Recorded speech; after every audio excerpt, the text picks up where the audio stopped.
Welcome to Nara's Method podcast. This is one-stop shop to your mental health journey. Tune in if you're trying to be your best self and live balanced life. I am Nara, and today we'll be talking about stress management in business life and work-life balance with Samy Khoury from Mind Resilience Training. Welcome, Samy. Can you tell us more about how did you come up with the idea of Mind Resilience Training? Sure, thank you for having me. So I'll tell you a little bit about myself and a little bit about my story. I've spent most of my life in Dubai. I've worked in the corporate, startup, nonprofit, agency world, and I've also started a couple of my own businesses. A lot of the work that I was doing was based around business development, marketing, and like many people, having to deal with difficult clients, work with stakeholders, lead and manage teams, and of course, going in the office every day with a smile on my face, let's do this, let's get this done. Although, unfortunately, I was struggling on the inside. Like many of us, I was struggling with chronic stress, anxiety, feelings of low self-esteem, and it was really impacting my mental health and the quality of my work and life. It was affecting my relationships, my energy levels at work, my performance. And I've been into personal development for a long time in my life, and I thought to myself, okay, something is not right. This isn't a natural way to live. So I started diving into more advanced areas just for myself to learn what was going on. Why was I feeling these things? Why was I experiencing these emotions that were really bringing me down and affecting me mentally? So I would dive into areas such as philosophy, mindfulness, psychology, neuroscience, human nature, and just learning about the brain and learning about what it means to live a good life. I was able to heal a lot of what I was going through internally. And based on the knowledge that I applied to myself and the tools that I applied to myself, it just improved the quality of my relationships. It improved my energy levels. I was a lot more driven at work, just really enjoying overall quality of life and work. And I thought to myself, wow, this knowledge that's out there, this stuff can help anyone, whether mentally, emotionally, spiritually. And that's when I decided, okay, this is something that I want to share with people. This is information that people need to learn about for themselves to help them with their own mental and emotional wellness. So I launched Mind Resilience Training a couple of weeks, not a couple of weeks ago, a couple of years ago. And we design employee training programs to build soft skills based on neuroscience, taking that research about how the brain influences our thoughts, our feelings, our emotions, and bringing that to the work environment. When you understand how your brain works, you are then able to work with your brain. You are able to break out of your limiting beliefs. You are able to build productive habits and just enhance the overall quality of your life and work. So it's been a very exciting journey, and I'll dive into it more as well. Do you find that it helped you managing stress at work and being able to work to be more calm? Did it help you in your personal life as well? Yes, for sure. I mean, the tools that you can apply for yourself, and these tools, in my opinion, they can be anything from emotional tools to mindset tools to spiritual tools. When you're constantly applying these tools and techniques on yourself, they create a spillover effect both in your work and your life. And like anything, the more you do it, the better you get at it, and eventually it becomes second nature, whatever tools or techniques that you use on yourself. So you use it around to deal with other people as well? A lot of the times we deal with difficult people, we deal with people who don't agree with us or who say words that are hurtful. A lot of the times setbacks happen. Setbacks are an inevitable part of life. Even one of the techniques that you can apply to yourself in work and in personal life is to expect that things might go wrong. And it's not about being pessimistic. It's about seeing that, okay, this is what could go right, this is what could go wrong. If these things go right, that's great. If these things go wrong, how do I react? What are my options? And not only that, when you see that things might not work out in your favor, that in itself lessens the shock. It lessens the surprise when things go bad, because a part of you thought, okay, this is how things could go wrong. And then that allows you to bounce back. At the end of the day, resilience is about Absolutely. bouncing back. Yes, it's funny that you're saying that, because I always tend to expect worst case scenarios, and then I kind of I dream about best case scenario, but I always think of worst case scenarios, and everyone is like, why are you so pessimistic? And I'm like, no, I just want to be ready.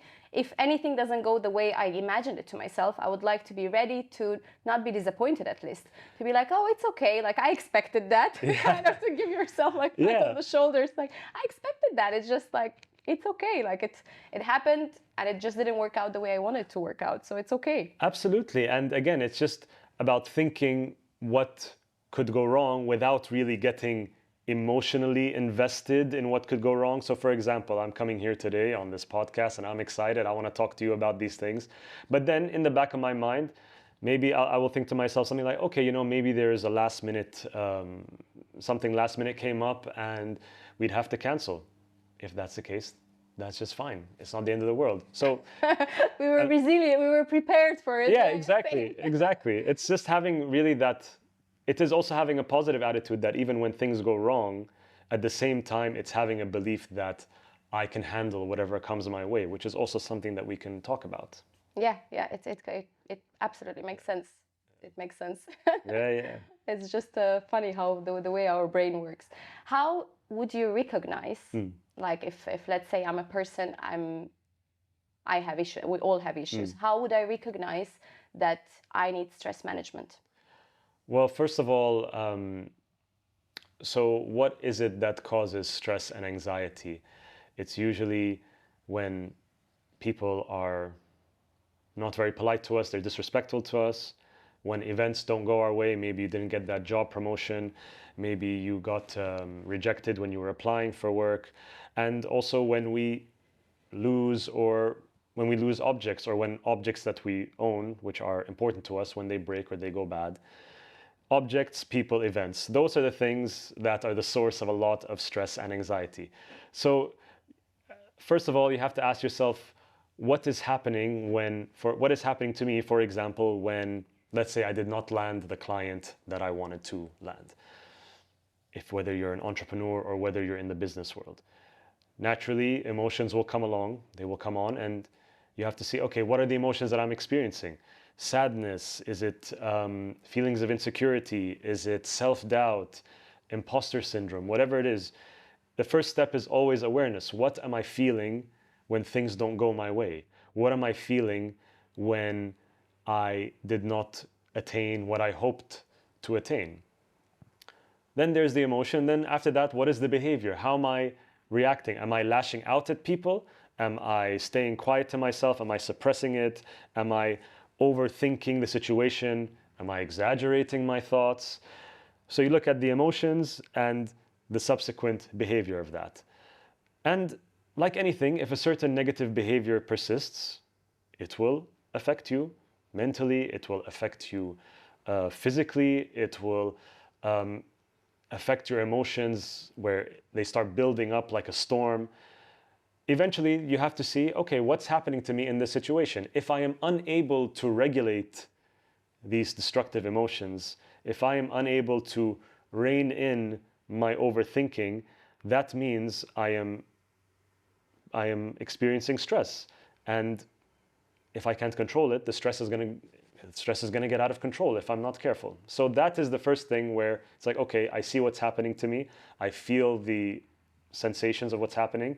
I need to work on myself. Self-awareness. Self-awareness. You need to be very self-aware. That's the first step. Yeah. Because I've quite a lot of times when working with coaching clients, they are like, oh, my wife says that I'm angry all the time, but I don't feel this way. And my coworkers are are scared of me, but I don't feel this way. And you always realize that the person's, most of the time we don't even realize what we're doing till somebody points it out to us. And be like, okay, you are too stressed, and you're like, no, I'm not stressed, but in reality, like, you're so stressed that you cannot even recognize it. So self-awareness plays a big role in how to actually like feel yourself and just be in the moment to realize what you're doing. A lot of the times we justify the anger, we justify the reactions that we have. And of course, this is based on many factors. It is based on the goals that we set for ourselves in life. It is based on our upbringing, our conditioning, based on the messages that we've been getting since schooling and university and work about the kind of messages that we get are, this is the kind of life that I need to lead. These are the conditions that I need to have in order to live a satisfying life. It is essentially, at its core, it is about control. I want to control events to go my way. I want to control people to be the way that I want them to be. I want to control all the objects that I have in my environment so that they serve me.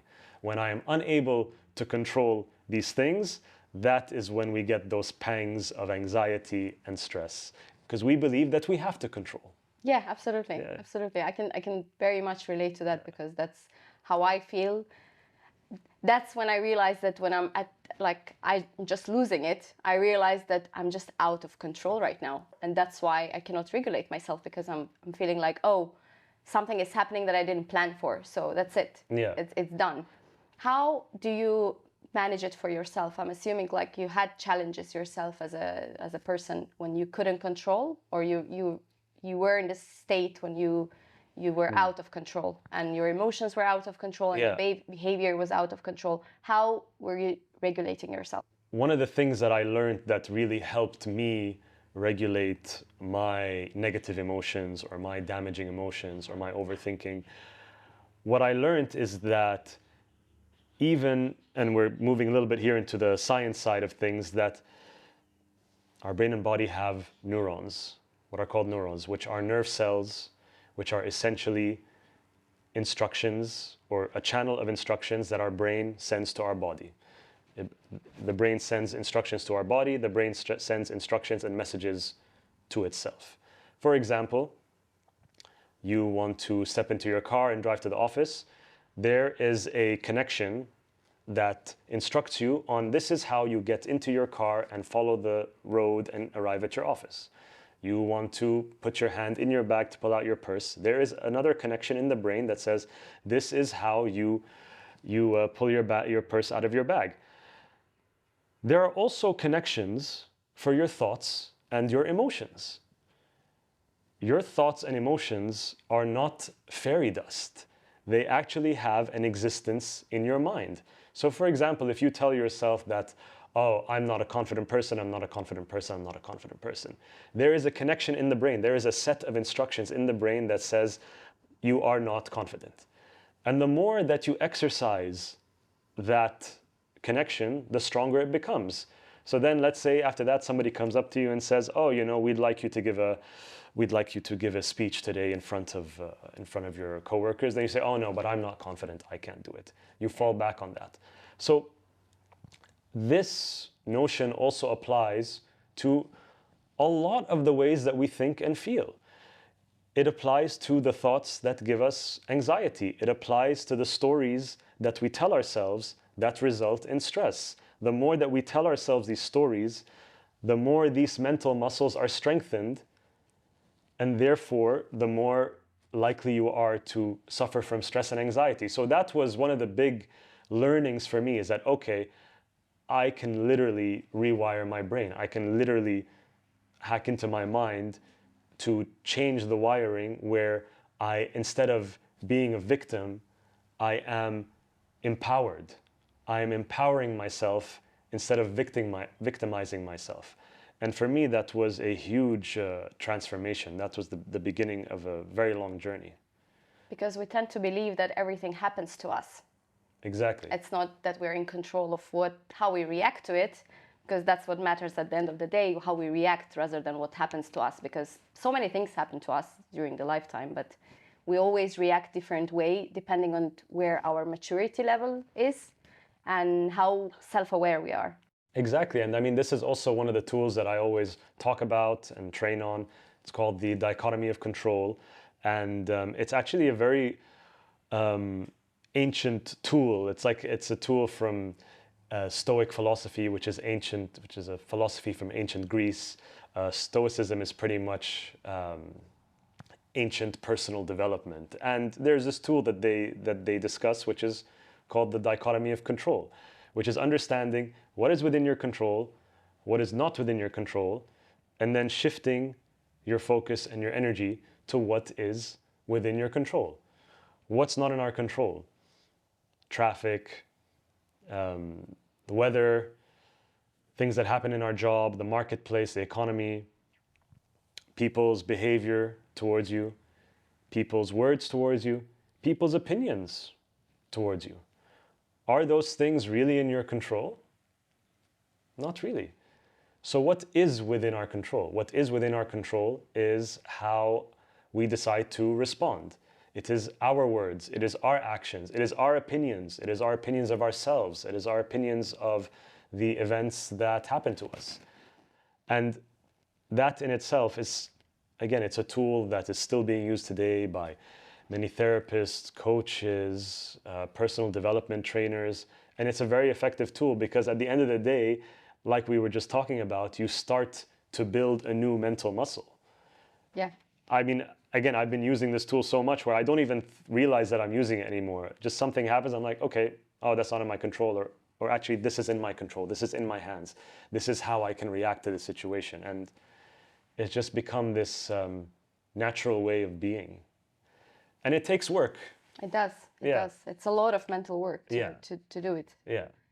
How would you say that stress management would help entrepreneur? So for entrepreneurs, there are a variety of stress management techniques that we know about and that we discuss. Essentially, you have your external environment and you have your internal environment, or your inner world, which is your mindset and who you are. There's a lot of things we can say about our external environment: sleep, exercise, eating well, planning, and all that stuff. But I think there's something that we're not really talking about when it comes to entrepreneurial stress management. And I believe I've launched 2 businesses in my career. And I believe that a huge source of stress for entrepreneurs is that they gravely are attached to their business. They identify with their business as being a part of themselves. We've all heard this saying, oh, my business is like my baby. Yeah. I mean, to me, that doesn't resonate with me much. I mean, I am very passionate about my work and I believe in my work, but I am not my work. I am not my business. My business is a part of me. I am more than my business. I'm a father, I'm a husband, I'm a son, I'm a friend. We all have multiple dimensions to us. But the problem is with entrepreneurial stress is that the entrepreneur, he or she says, I am my business.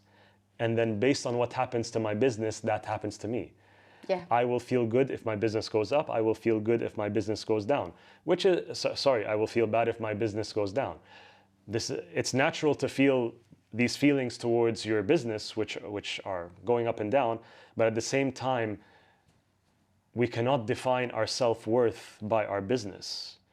We cannot define ourselves based on our startup, which is ever changing, it's ever evolving. Things are happening to it that are good and bad, and then we personalize it. That, to me, is the source of a lot of stress. Yeah. So the way to overcome that is to recognize, okay, I see my startup, I see my business. It is a part of me, but it is not all of me. It is a part of me as much as my pinky is a part of me. Yes, it's a part of who I am, but I am more than my business. And when I see that I am more than my business or startup, that creates an inherent sense of peace and calm, no matter what happens, because I'm not defining my happiness or my self-worth based on what might go wrong or what might turn out great. Yeah, makes sense. Makes sense.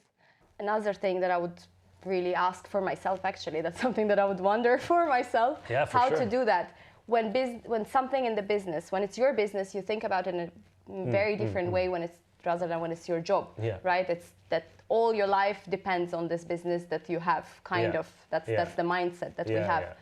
And how do you help yourself not to be totally like damaged and destroyed when something goes wrong in the business? How do you take yourself out of this situation and think about it as, I don't know, how not to get stressed about it? Yeah. How not to be dependent, like how not to ruin your relationships, your family life, your friendships, and all this just because of your business? I mean, I think there are two elements to consider. Number one, it sounds a bit cliche, but it really is about believing in yourself. It is self-belief, to understand that I am a resourceful person. I have all the answers. If I don't have all the answers, I will get the answers eventually. To understand that you are, or that we are capable individuals. We have our mind, we have our bodies, we have our resources. When things go wrong, we have the ability to bounce back. And if there's ever doubt about that, simply look back at your life, whoever you are. I'm sure that you've had many situations where things did not go wrong and you were able to bounce back. When we look back at our successes, when we look back at our achievements, that helps to build our confidence. And again, I use the word build and I use the word apply. The more we build these mindset tools, eventually they become second nature. So it's about continuously building your confidence to see that, okay, I have belief in myself, that even if things go wrong, I'll still be okay. Everything's going to be fine. Whether it's within my current business or I start a new business.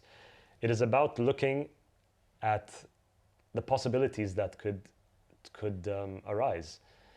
It's about not putting too much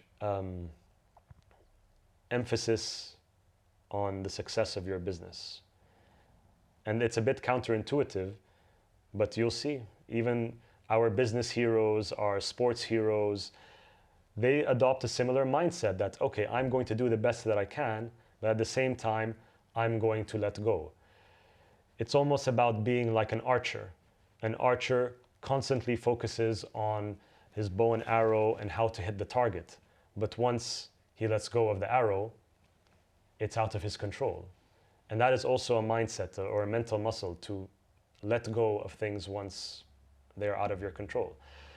So that is the first element. It is self-belief and the ability to let go of the outcome.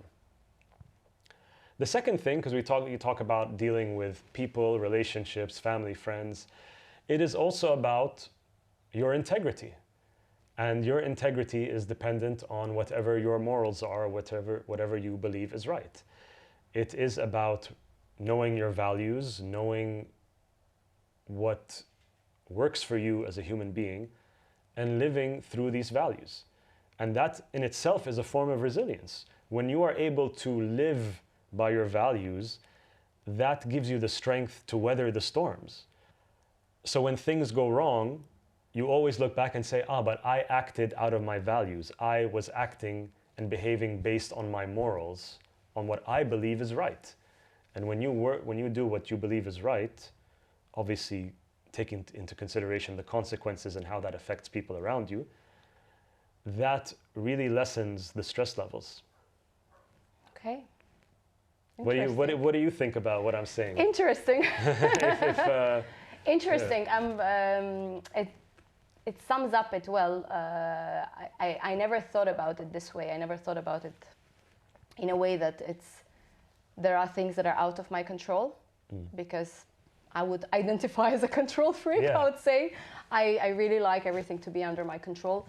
And I never thought this way till I actually start having kids, and I realized that, okay, like I really need them to do everything, for everything to be in a certain way, and that's a big form of control as well. So I never realized that even like having a business, I still apply it there, and I truly believe that everything is in my control, which there are so many circumstances and so many things that happen that makes you realize, like, yeah, but I cannot control my client, I cannot control vendors, I cannot control. It's life, you know. Like Yeah. the person can simply just like die, and that's it, and that's totally out of your control. So I never thought about it this way, and I'm still working on it to realize that okay, not everything is controlled by me. Absolutely. Not everyone around is controlled by me, which is a big challenge for me, but Yeah. we're working on it. I'm really working on it, and I would never apply it to a business. And it's interesting that you were saying that it's the same mechanism that works for business as well. Yeah. I try to apply for like relations and house and like kids and all this, friendships even, it applies as well for business. Absolutely. If you are a control freak, whoever you are, if you are a control freak, you will inevitably experience large amounts of stress and anxiety. Because you're a control freak, you're trying to control. And what is it that you're trying to control? You are trying to control people, events, and objects. And all of these things, they share certain characteristics. They are temporary, they are changing, and they are conditional on other things that are out of your control. Essentially, when you're trying to control anything that is external, you are conditioning your happiness and peace of mind on something that is external, which is changing, conditional, and temporary. For example, we talk about the opinions of other people. We're human, the opinions of other people affect us. But when you look at the opinions of other people, which are external, number one, they are subjective. The opinions of other people are based off of their own upbringing, their own conditioning, their own culture, their own successes and failures, their own passions and traumas. And based on all that, they look at you and they form an opinion. So that's number one. Their opinion is completely subjective. Number two, it is changing. How many people have we met where in the beginning we didn't like them, but then after that we liked them? Or vice versa. So opinions are changing. And number three, they are temporary. For whatever reason, this individual is not going to be in your life forever. Whether they leave the company, whether they leave the city, the country, or they leave this life, they are not going to be in your life forever. So essentially, when we say that we're trying to control people's opinions of us, we are trying to control something that is temporary, subjective, it's conditional, it's changing. We are conditioning our happiness. We are putting our peace of mind in the hands of something that is inherently unstable. How will you ever be at peace that way? Yeah, there's no way. There's no way Yeah. That's why like self-regulating and controlling your own emotions and Exactly. controlling the way you react Exactly. and yourself is much more efficient in whatever you're doing. Exactly. And I just never thought of it as applying it to business, which gives me a very different perspective now that we talk about it. And again, if I may, it's not about not working on your business or not giving it your best shot. It is about, when it comes to your startup or your business, it's about understanding what is within my control and doing it to the best of my abilities. And then after that, it is letting go and allowing for things to play out.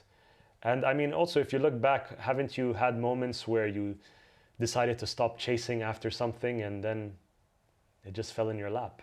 Yeah, quite often actually. Yeah. I think that's the formula that you're talking about. Yeah. It's right. Yeah. Once you kind of agree with the universe that okay, I'm done my best and now I'm just gonna be silent about it. Yeah, how it works, I don't know, but it happens. And at the end of the day, we're here to talk about developing our peace of mind in the face of challenges, in the face of adversity. Letting go is an essential part of that. Interesting. That's very different to this new wave of like manifesting and you know like manifestation and you know being really focused on what you want and like asking for it from universe and everything. What do you think about that? I'm all about intention. I'm all about willpower. I'm all about putting our energy out there. I mean, life is energy. People are energy. The world is energy. And we have a lot of energy inside of us that we want to put out to the world. And what you give, you get back. Again, how it works, I don't know, but it tends to work out. And it's something that you can apply to any area of your life, your business, your work, your family, your friends, your relationships, to yourself. When you give that compassion to yourself, when you exercise gratitude. Compassion and gratitude are also tools for self-regulation. They are also tools to manage our own stress and anxiety. To have compassion for the self is to understand that we are only human. There is only so much that we can do in a day. And as we discussed, it's inevitable that one way or another things will go wrong. And that's why it's important to exercise that compassion, to understand I'm doing my best. It's okay to feel what I'm feeling. I accept myself as I am, and I accept what's happening around me.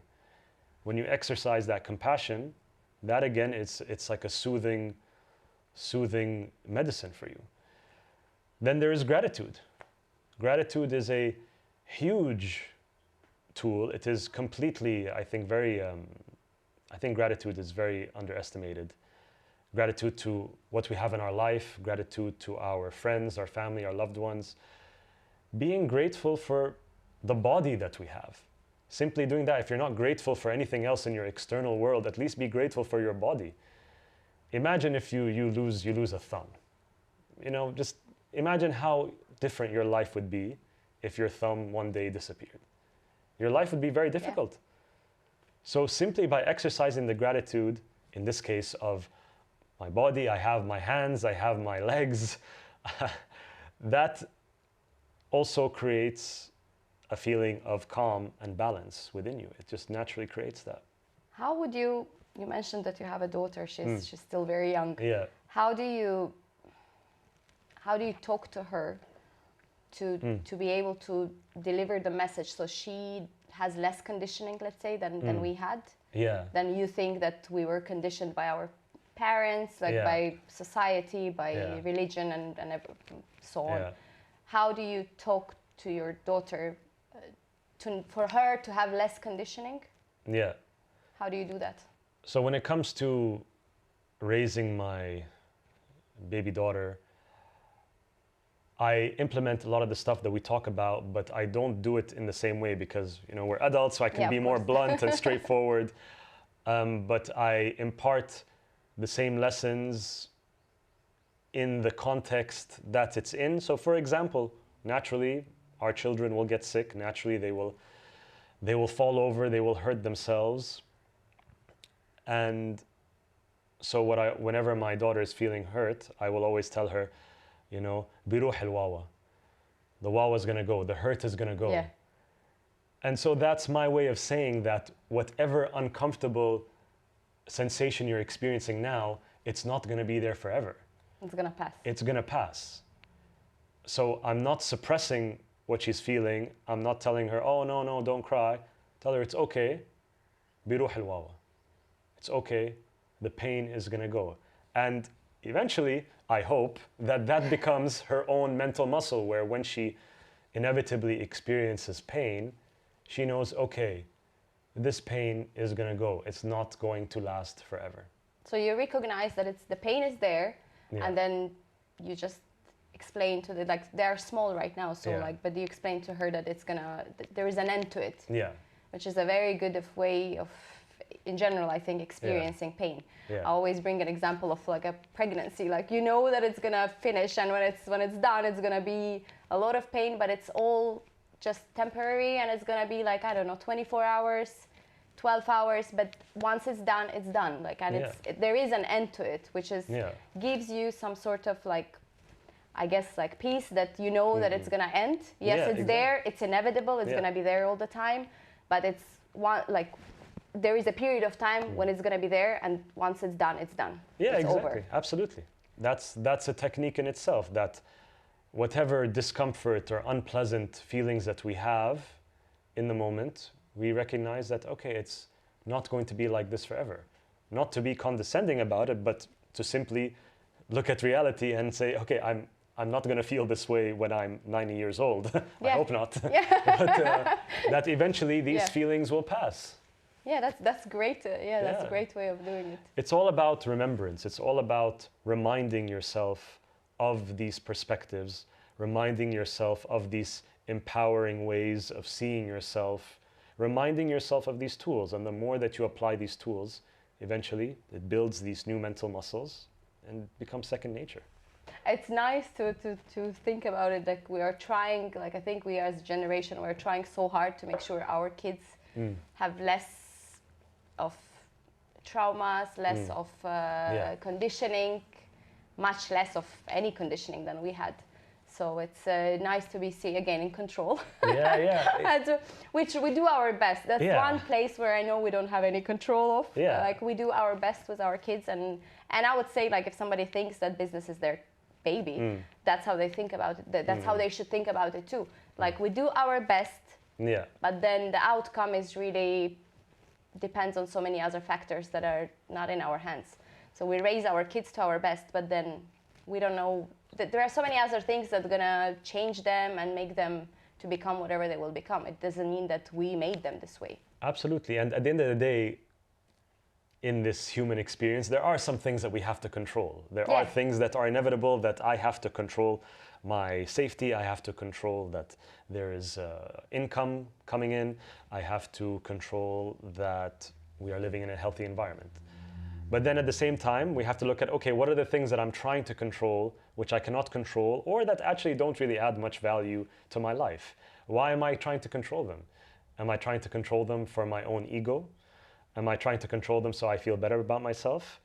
I am trying to control them so that I prove to mommy and daddy that, look at me, I'm an adult now. These things are the source of a tremendous amount of inner suffering. And you also have to ask yourself, how much of this desire to control is actually serving me? Yeah. How much value does it bring to my life? How much value does it bring? Yeah, makes sense. Yeah. Makes sense. Yeah. What would you, I'm wondering the trail of thoughts that you have whenever you're stressed. What do you do when you're stressed? Like there is some stressful situation that happened that's out of your control. And let's apply it to business right now. Like it's in a business environment, something very stressful happened. What are the first steps internally that what are you doing not to blow up and just to be triggered by it? For sure. Well, as a founder of a training company, naturally I have to go out and sell. And part of the sales game is rejection. Rejection is a part of it. You cannot escape it. So naturally, if I'm applying for a program, to conduct a training program, it doesn't work out, it gets rejected. Naturally, emotions will arise. Then, and again, I'm kind of breaking down my thought process, which happens quickly now because I'm just so used to it. I think, okay, well, getting upset, how does it serve me? In the past, getting upset did not serve me. In the past, feeding these emotions of rejection did not serve me. It only made my mental state worse. I start there. Number 2, reminding myself it's not in my control. Number 3, then asking, okay, what can I learn from this situation? Because challenges, rejection, struggles, they offer you golden insights. You can learn from the setbacks. You learn about what went wrong, what didn't work out, in whatever context. And you say, okay, this actually will make me stronger. Now I am stronger for the next round. Now, whatever I've learned that has benefited me, I can apply it in the next round of designing the training program or targeting the right clients, all of that. So it's kind of all of those things combined that I see in the past that this overthinking or these emotions have not served me, that they can be exaggerated, where you start to personalize and say, oh, what's wrong with me? But a lot of the times it actually has nothing to do with you. You know how in a breakup you say, oh, it's not you, it's me. But you have to switch around. It's no, it's not me, it's you. Because if we're not careful, we will exaggerate these thoughts, we will exaggerate these emotions, and we will blame ourselves, and which is just, you go down a black hole. And again, understanding it's not in my control, and seeing how do I become stronger from this setback? How do I move on? Because I think that would help a lot to salespeople in actually any industry, because as a salesperson, you always get rejected. Yeah. I have a salesperson background as well, so I used to work in sales Yeah. for a while. So I can understand that, because you always feel like, oh, maybe I've done something wrong, or maybe I said something wrong. But then you realize that it just could be so many other things that has nothing to do with you. Yeah. Because also from a buyer perspective, you realize that sometimes you don't buy just because. There is no apparent reason, and it has nothing to do with the business that you're buying from. It's just, there is no reason. Exactly. From a buyer perspective, there are many factors that have nothing to do with you. Budget, other decision makers, changes in the organization. There are many things that don't have anything to do with what you're selling that are happening. Yeah, I think thinking about it from a buyer's perspective it's quite important when you sell, to think about it like, okay, they could be genuinely so many other reasons than you are just a bad salesperson or you're selling a bad product. And as well it's for entrepreneurs, because we do all of it at the same time, right? It's selling, it's marketing, it's producing, it's like operations and everything, and accounting and everything is on you. Exactly. You're like one person doing it all, and like you're stressed, which is natural, I think. How would companies and entrepreneurs and businesses would benefit from mind resilience? They would benefit because their employees and teams would have exposure to the science behind stress management, behind managing yourself, behind mastering your mindset. They would have that science, and in our trainings we do a lot of role play, we do a lot of simulations on how to apply these tools to yourself, how to apply them in difficult situations, and also how to apply the science to many other soft skills, such as selling, negotiation, managing conflict, emotional intelligence. It's not about the knowledge, but it's also about how do I apply that knowledge in my day-to-day to be the best person I can be, to master myself, to master my mindset, and to master the inevitable challenges that arise. That's what we focus on at the end of the day. Which would help with productivity. Of course, helps with productivity, on-the-job happiness, performance, naturally building relationships with people, managing your stress levels, having the confidence to voice your opinions, being fearless in sharing your ideas and giving feedback, because you understand yourself. A lack of confidence is a lack of knowledge.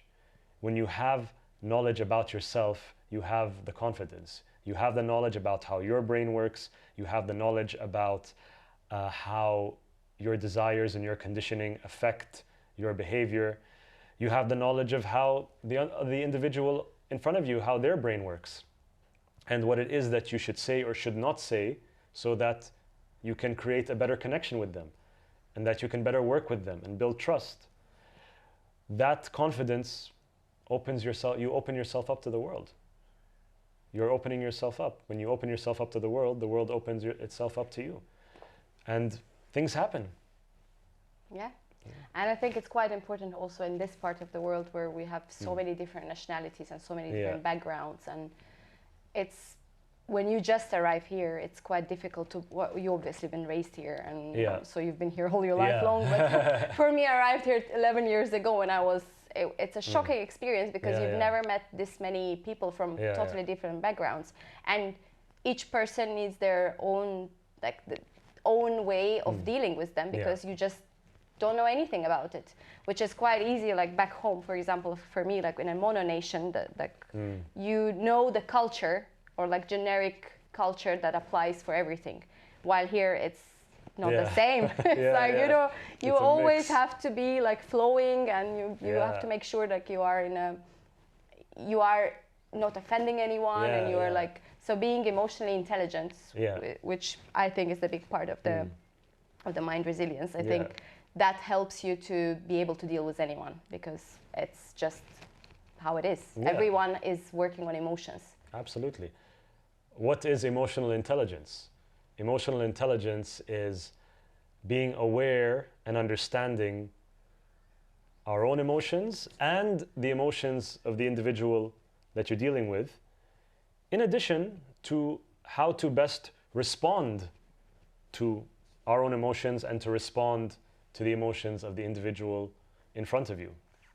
That is what emotional intelligence is. And I believe when you really dig deep and when you understand how emotions are constructed and how a lot of it comes from our social conditioning and also our biological conditioning. Emotions have a survival value. Emotions are there to tell you what is good for you and what is not good for you. So it is something that is built in. It's the hardware. You can't really get rid of it. Yeah. And you shouldn't. But then on top of that, there's a social conditioning, which is the software.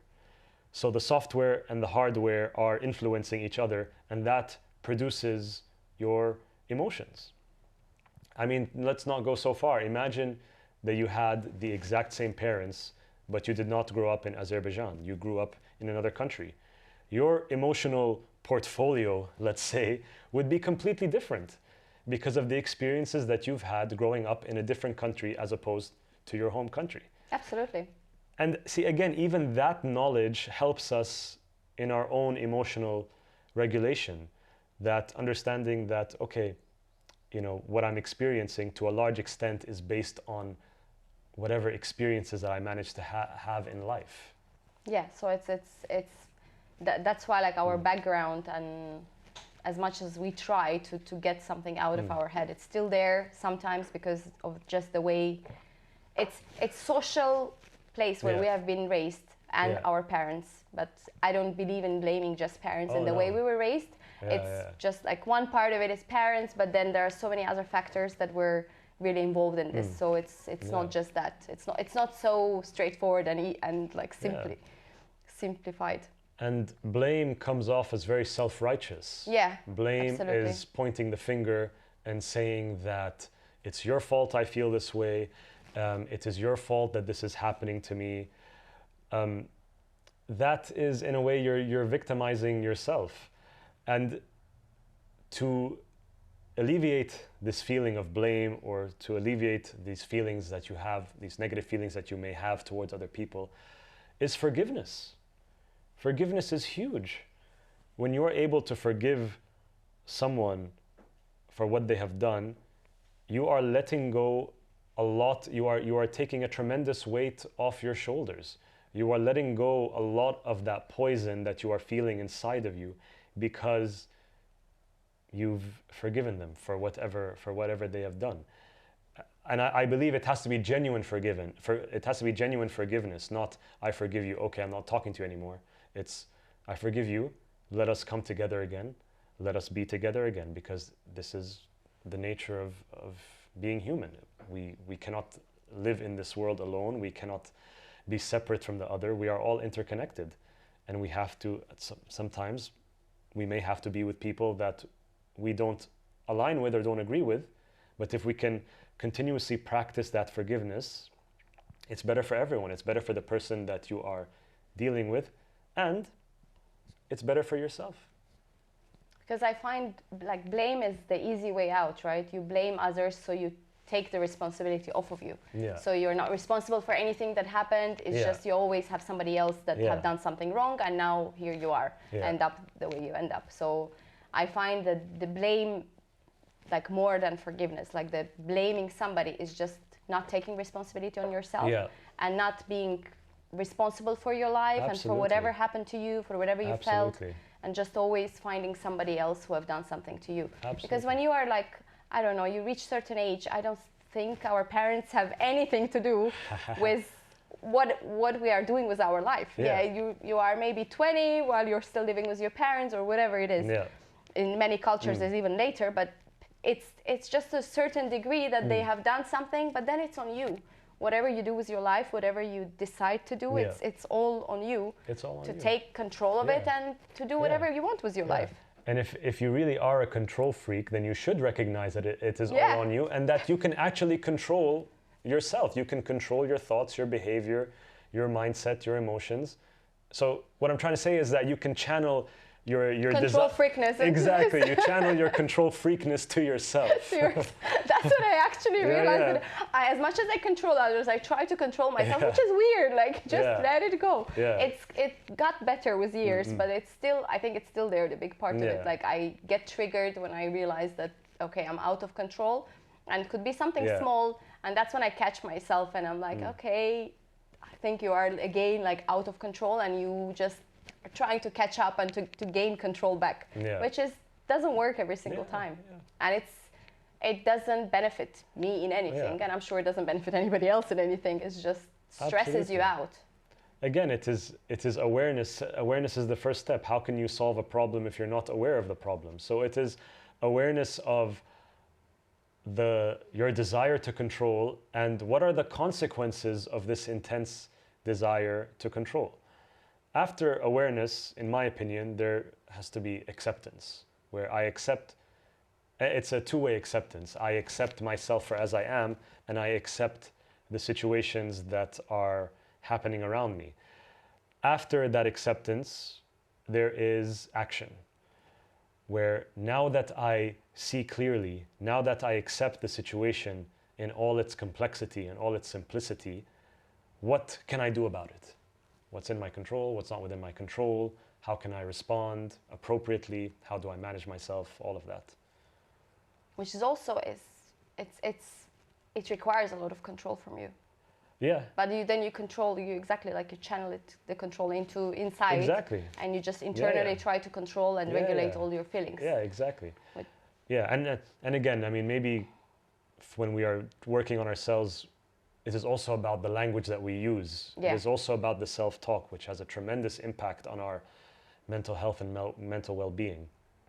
And so it's best not to use harsh words on yourself like, I want to control, even manage. I find maybe it might even a bit condescending. It's like, oh, whoa, I'm going to manage you. No, it's how do I respond to this? How do I respond appropriately? How do I respond empathetically to myself? To what is happening within my mind? Acceptance, okay. It's okay that you're feeling this way.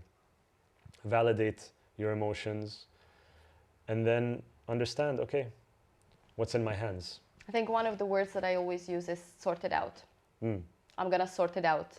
That's the language. I don't know if I ever say it to my family members, which probably need to hear it much more than they do. But I feel like that's the word that I internally use when there's any situation that I feel like, okay, I don't know what to do. I'm like, okay, we're going to sort it out. I'm going to sort it out. I'm going to figure it out. And there's just no other way of doing it. And that's, I use similar self-talk as well, which is, I'll figure it out. I'll figure it out. I'll sort it out. I don't know it now, but I'll know it tomorrow. Yeah, because life shows that every single time there are difficult situations and we just need to overcome them. And when we overcome them, we are sometimes coming out of it stronger, sometimes not. But you know what? It's life. It's not every time you're going to be a winner in any situation that you're going through. Exactly. It is acceptance of how life plays out, that life is both positive and negative, good and bad. Life is polarity, black and white. Yeah, being... and everything in between. And everything in between, Not trying to be a perfectionist, because once you're a perfectionist, it's also like you are just like... Perfectionism is another... this perfectionism, to me, perfectionism is like a mirage in the desert. Yeah, it doesn't exist. The closer you get to it, the farther it gets. And that's also just something that I think about, because we try to be perfectionists. We wear it as a badge of honor that I'm a perfectionist, or I'm just that way, or whatever. Yeah. But then I can't help but think about a few things, which is number one, what is perfect? How do you define what perfection is? That's number one. Number two, what might be perfect for you might not be perfect for someone else, whether it's your boss or your teammates or your clients. And number three, perfect is always changing. Yeah. You achieve certain standards that you set for yourself, but then the next day these standards might be flipped on their heads for whatever reason. So perfectionism is another, I think, a damaging belief system that needs to be responded to. That's the different languages that we use. Yeah. It needs to be destroyed. Yeah, That's in my head. It needs to be destroyed. It needs to be destroyed. Yeah. Because it makes lots of people suffer, because we always have this perfect picture in our brain and we feel like, okay, that's how it's going to be, and life going to be perfect. Vacation is going to be perfect. You know, like this is going to be perfect. The job is going to be perfect. And it's all this like perfect. But you come to reality and you realize, okay, like you come to a new office, and then you're like, oh, but it's not perfect. So that's it. Then it's not good enough. And nothing is good enough for you because you have this unrealistic picture in your head. The house is not good enough. Oh, the house is not clean enough.